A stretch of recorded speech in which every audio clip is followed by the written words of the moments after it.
चंद्रवीर, जिसकी उम्र 46 वर्ष है, 28 सितंबर 2018 में अचानक लापता हो जाता है। उसके भाई भूरा सिंह ने अपने भाई को बहुत ढूंढने की कोशिश की, लेकिन जब उसका पता कहीं नहीं चलता तो उसने उसकी पत्नी के साथ गाजियाबाद के सिहानी गेट पुलिस थाने में 5 अक्टूबर 2018 में गुमशुदगी की रिपोर्ट दर्ज करवा देता है। पुलिस भी जांच में जुट जाती है। पुलिस आसपास के लोगों से पूछताछ करती है, लेकिन पुलिस को लंबे जांच के बाद भी कोई सफलता नहीं मिलती, इसलिए पुलिस यह मामला बंद कर देती है। 4 साल बाद जब वरिष्ठ अधिकारियों के निर्देश पर क्राइम ब्रांच ऐसे मामलों की जांच कर रही थी जिनमें कोई सुराग नहीं लग पाया था, उनमें से एक मामला ये भी था। इस तरह यह केस फिर से खुल जाता है। पुलिस सभी से चंद्रवीर के बारे में पूछताछ कर रही थी, सुराग जुटाने की कोशिश कर रही थी, लेकिन कोई सुराग मिल नहीं रहा था। तभी चंद्रवीर की बेटी पुलिस स्टेशन जाकर किसी पर शक होने का दावा करती है। फिर पुलिस भी तेजी से इस केस की जांच में जुट जाती है। जब आप पूरी कहानी सुनोगे तो यह कहानी पूरी फिल्मी लगेगी, लेकिन यह कहानी बिल्कुल सच्ची है। कहानी शुरू करने से पहले आप मेरे चैनल को लाइक एंड सब्सक्राइब कर ले। चंद्रवीर खेतों में काम करता था। घर में उसकी बीवी, 12 साल की बेटी और एक भाई रहता था। वह एक खुशमिजाज इंसान था। उसे बस केवल एक दुख था, उसकी बीवी हमेशा बीमार रहती थी। बीमारी के चलते उसकी बीवी का देहांत हो जाता है। सभी उस पर दूसरी शादी करने का दबाव डालने लगते हैं ताकि उसकी बेटी की परवरिश भी अच्छे से हो जाए। उन्हीं दिनों सविता नाम की औरत का रिश्ता आता है। वह तलाकशुदा थी। उसकी उम्र सिर्फ 35 वर्ष थी। चंद्रवीर ने अपने बेटे की अच्छी परवरिश के खातिर उससे शादी कर ली। 3 साल तक उनकी शादी अच्छे से चली। उसके एक बेटा भी हो गया, लेकिन 3 साल बाद उन दोनों में झगड़ा होने लगा। झगड़ा होने की वजह से चंद्रवीर शराब भी पीने लगा। कई बार वह नशे में अपनी पत्नी की पिटाई भी कर देता था। लेकिन अचानक एक दिन चंद्रवीर लापता हो गया। सविता और चंद्रवीर के भाई ने पुलिस में गुमशुदगी का मामला दर्ज करवा दिया, लेकिन जब पुलिस को कोई सुराग नहीं मिला तो पुलिस ने केस बंद कर दिया। लेकिन जब वरिष्ठ अधिकारियों के कहने पर पुलिस ने केस की जांच दोबारा शुरू कर दी और सबसे पूछताछ करने लगी, तभी चंद्रवीर की बेटी हिम्मत जुटाकर पुलिस थाने आई। उसने कहा कि उसकी मां सविता उसकी जबरदस्ती शादी किसी डबल उम्र के व्यक्ति से करवाना चाहती है और उसकी मां का पड़ोस में रहने वाले व्यक्ति अरुण से चक्कर है।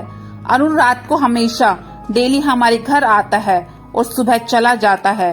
तो पुलिस की पूरी सुई उसकी मां की तरफ चली जाती है और पुलिस अरुण और सविता को गिरफ्तार कर लेती है और उनसे सख्ती से बात करती है। तो उन्होंने सारा सच उगल दिया। सविता ने कहा कि उन दोनों की उम्र में 16 साल का अंतर था। शादी के पहले 3 साल तो हंसी खुशी गुजरे, फिर दोनों के रिश्ते में पहले जैसी बात नहीं रही। तभी वह पड़ोस में रहने वाले अरुण के संपर्क में आई। वे दोनों एक दूसरे से प्यार करने लगे, लेकिन इसकी भनक चंद्रवीर को लग गई। फिर दोनों के बीच लड़ाई झगड़े होने लगे और चंद्रवीर ने शराब पीनी शुरू कर दी। एक दिन चंद्रवीर ने मुझे अरुण के साथ आपत्तिजनक हालात में देख लिया। इस कारण चंद्रवीर ने सविता की बहुत पिटाई करी। तभी से सविता और अरुण ने उसको मारने का प्लान बनाने लगे। उसने और अरुण ने चंद्रवीर का कत्ल 18 सितंबर 2018 को करने का तय किया। अरुण अपने माता पिता के साथ रहता था। उसके माता पिता को भनक न लगे, इसके लिए अरुण ने अपने माता पिता को भोपाल रिश्तेदार के घर भेज दिया।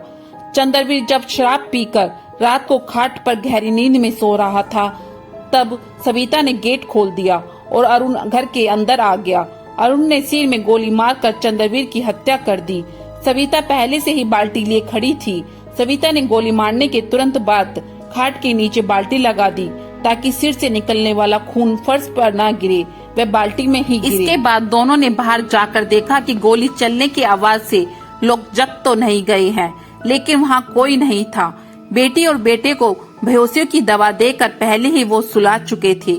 दोनों फिर खून रुकने का इंतजार करने लगे। जब रात करीब 1 बजे खून बहना बंद हो गया तो दोनों ने शव को उठाकर अरुण के घर ले गए। अरुण के घर में एक भैंस का तबेला था। अरुण ने 4 दिन तक गहरा खड्डा खोदा। शव के पास धूपबत्ती और अगरबत्ती जलाता रहा ताकि बाहर तक बदबू ना जाए। गड्ढा 6 फुट गहरा हो जाने पर रात के अंधेरे में सविता के साथ मिलकर शव को उसमें दबा दिया। शव को गड्ढे में रखते समय सविता की नजर चंद्रवीर के चांदी के कड़े पर पड़ी। इस पर चंद्रवीर का नाम लिखा था। सविता ने कहा कि अगर कभी राज खुला और पुलिस ने गड्ढा खोदकर शव निकाला तो कड़े की पहचान हो जाएगी। इसलिए अरुण ने कड़ा निकालने की कोशिश की। जब कड़ा नहीं निकला तो अरुण ने कड़ा वाला हाथ काटकर अलग कर दिया।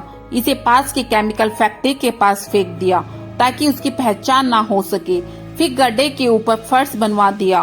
फिर कुछ दिन बाद रेनोवेशन के बहाने वहाँ बेडरूम बना दिया। पुलिस ने अरुण और सविता के बताई जगह पर जाकर गड्ढा खोदा।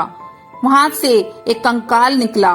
कंकाल की जब डीएनए रिपोर्ट आई तो सभी हैरान रह गए। यह चंद्रवीर का कंकाल था। लेकिन कहते हैं ना, भगवान के घर देर है अंधेर नहीं। चंद्रवीर के कातिल 4 साल बाद पकड़े गए, लेकिन पकड़े जरूर गए। फिर मिलते हैं एक नई क्राइम स्टोरी के साथ। जब तक सतर्क रहें, सावधान रहें।